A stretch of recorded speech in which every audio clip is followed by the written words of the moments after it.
Hey team, it's Daniel again with Brazos Valley Boars and Varmits. So today I'm going to finally do a review on my Pulsar Helion 2 XP50 Pro. I've had some version of this thermal for several years now. I started off with the original Helion XP50, and then later obviously the image boost came out. That really helped out, and then the 2s came out, and then this one is going to be the Helion 2 Pro. And as each iteration has come out that Pulsar has made, it's been an improvement all the way along the way.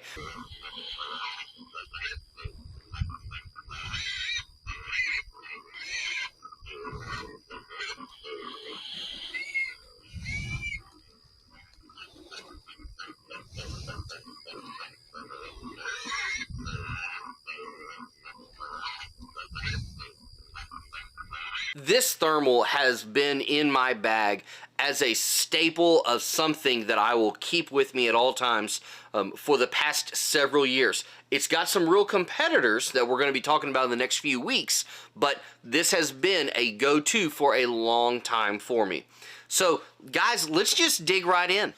Alright guys, so here it is. Now, let's start from the very front and work our way backwards. Now, this is obviously the XP50. This did come in different sizes. There was the XP38, and then there was the XP28, which was even smaller.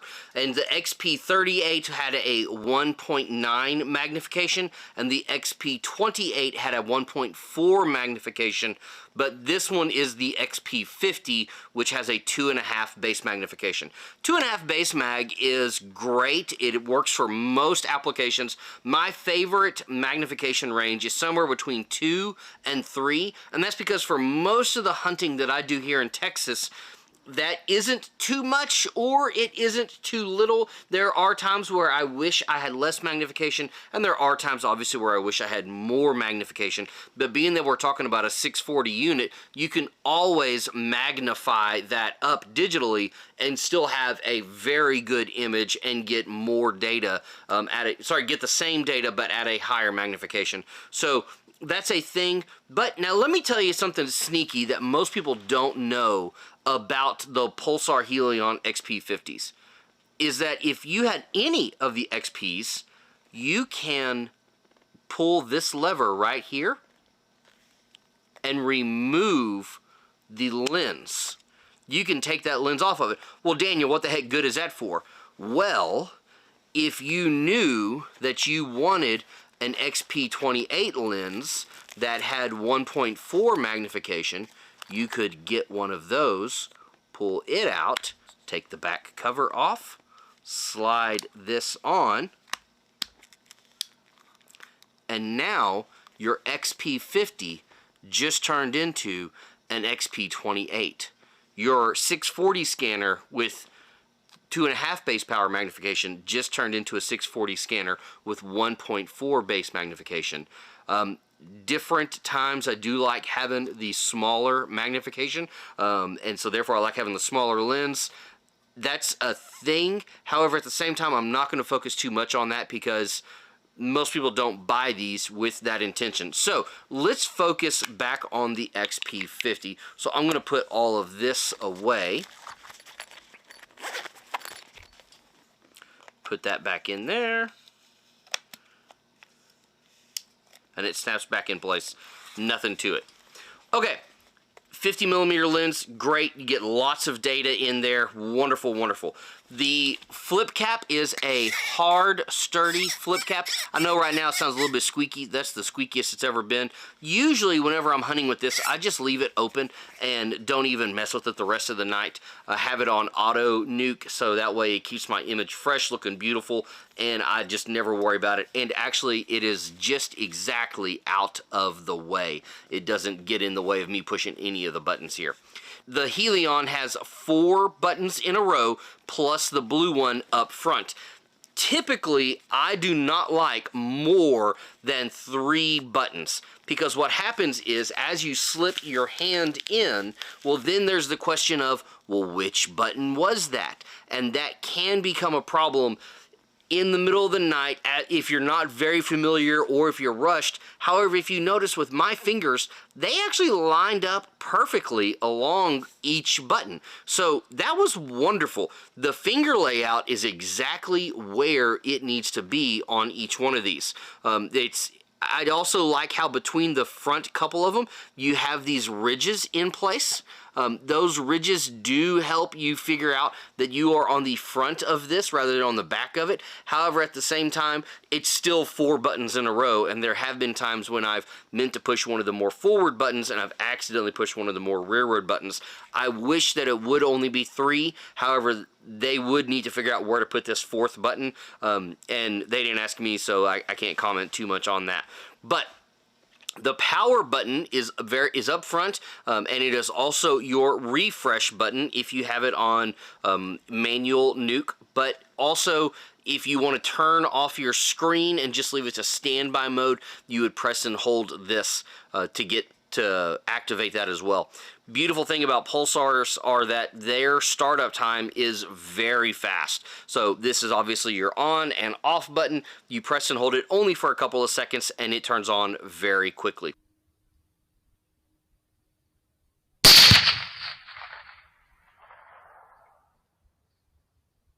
Now, each one of these buttons has a different function. If you notice, this one has a forward arrow. This one, from my point of view, has an M on it, and then the next one has a down or back arrow, and then this one is just left blank. So obviously your M button goes into your menu. If you do a short press, then it goes into your short menu things that could go into your contrast. It'll go into your brightness. It'll go into your statometric rangefinder, which nobody uses that for any reason at all, and also goes into your magnification. This does have picture-in-picture if you would like that. You can toggle that either on or off and then toggle up your magnification for either the picture-in-picture box or for the entire window, whichever one you want to do. But that is all quickly done through a short press of the menu. A long press of the menu button goes into the main menu, which is where you go into all of the other settings and the more deeper stuff, the different modes you want to go into that come along with this. Also, with the menu system, the buttons are very intuitive. I get it, I was born in '85, and so that makes me one of the oldest of millennials, but trying to figure out what you're doing as you're pushing the different buttons is not really hard. And once you get into the menu, seeing what the icons that they used are for each different setting makes perfect sense. It's not something that's going to be really difficult to understand. This is all super intuitive, easy to use.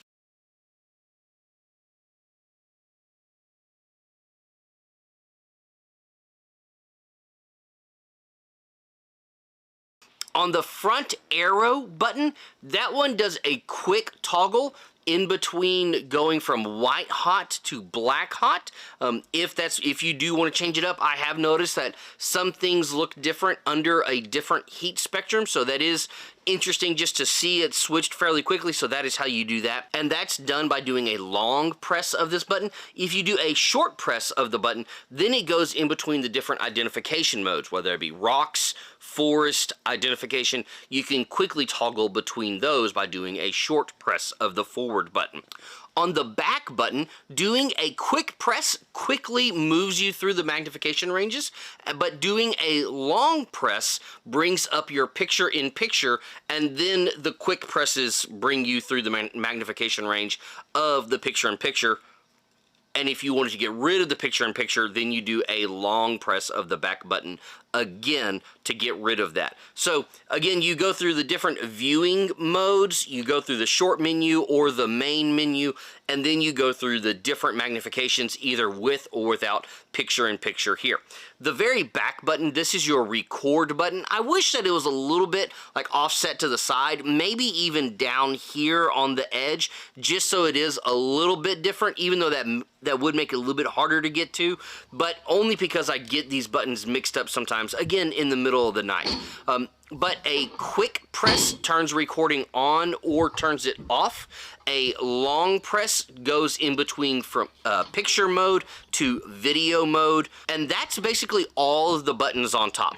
Now again, if you notice where the hand strap lays, my fingers just fall right in place, so that is a really good job. They had a lot of thinking about this, and it turned out quite well. Now, talking about the hand strap, this is something that for a long time Pulsar was mainly the only company doing this. You're seeing other companies pick up on this, in that a hand strap is invaluable. These things are wonderful to just hold up with your hand on the back of your hand all night long without having to grip the entire night. I love having a hand strap on all of my scanners. That is a huge plus for them. The only thing that I wish was a little bit different about the actual hand strap itself is that the amount of extension that you can get from the nylon strap in here really isn't that much. And so whenever I don sterile gloves at work, I have to wear size 8.5 gloves. So that's in the medical world. But that's not a huge hand, but it's not like my cousins who work in the oil field. They just got these, you know, sausage fingers. But at the same time, that is about the biggest of a hand that I can get in there and still feel comfortable. Most of my friends have a little bit smaller hands than me, and so their hand actually lines up in there quite easy. They have to tighten this up a little bit. Usually I've got to open this up all the way. I wish it had a little bit more room for adjustment just for people with big hands, but that's really the only thing I got to complain about with the hand strap. Everything else about it is wonderful.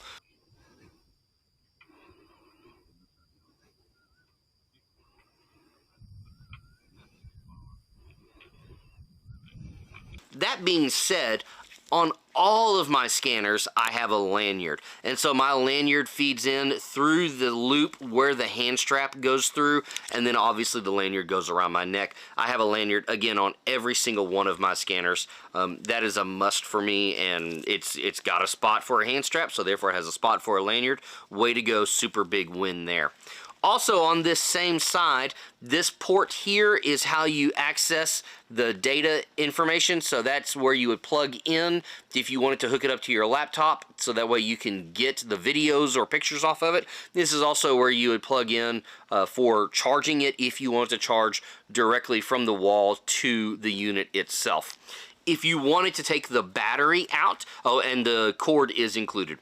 If you wanted to take the battery out, then the way to do that is there is a flip lever here, and you just bring that up, and then the battery pops right out.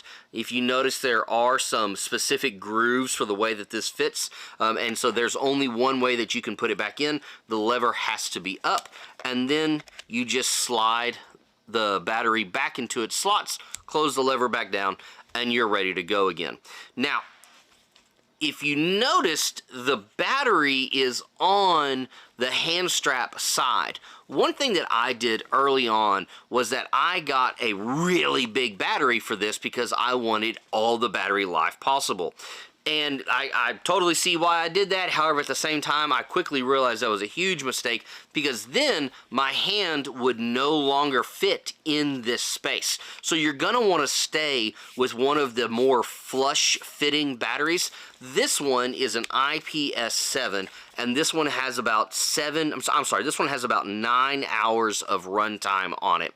And that's going to be plenty. If you do need more battery life, you can always pick up one of these for about another extra $100 and just have that shoved in your backpack. And if you also own a Trail or one of the old Pulsar Apexes, this is the exact same battery that'll power those. So there is some compatibility within the Pulsar family of scopes, so that way you can use this for other things if you have that.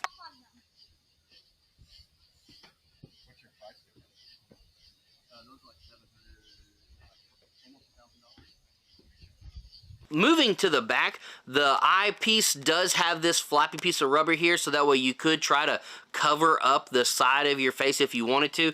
I never use that, so it just stays flopped forward like that. And the beautiful thing is with this rubberized eye cup here, it never feels like I'm actually pushing a piece of metal up against my face. In fact, the eye relief on it is really nice, and I never have to just jam this up in my face where you'd have to with some other scanners.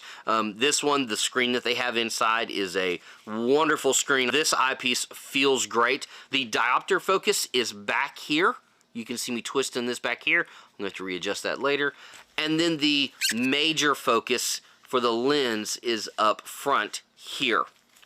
On the bottom is where you get the information specific to your scope, so that way if you do have to send it back in for some reason, then they'll ask you what the serial number is. You get all that stuff here. But you do have a 1/4 by 20 threaded port here, so that way you can add thread plates to it. This comes from a Primos trigger stick, so that way if you did want to leave it on a tripod, that's really easy to do. You just thread that in there, and then now you're ready to set this up on a tripod, so that way you don't have to hold it all night long, or you can get some cool third-person footage from this as you go and do your thing.